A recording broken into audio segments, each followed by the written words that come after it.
तुम्ही बघत आहात जनमत मराठी।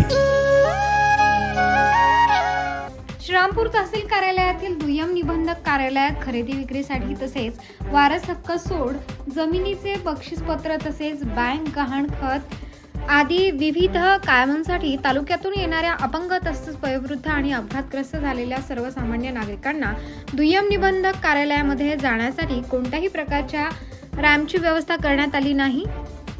त्यामुळे सर्वसामान्य नागरिकांची मोठ्या प्रमाणात गैरसोय होत आहे। इतकी मोठी प्रशासकीय इमारत बांधकाम करताना सदरील रॅम्पचा विसर पडणे ही खूप मोठी शोकांतिका आहे। तरी याबाबत लक्ष वेधण्यासाठी तसेच तातडीने रॅम्पची व्यवस्था करण्यात यावी याकरिता श्रीरामपूरचे नायब तहसीलदार राजेंद्र वाकचौरे यांना निवेदन देण्यात आले।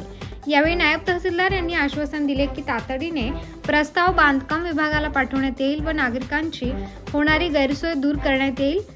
सदरील निवेदन अजित राऊत, भागचंद नवगिरे, विलास जाधव आदींनी दिले आहे। जबाबदारी न्याय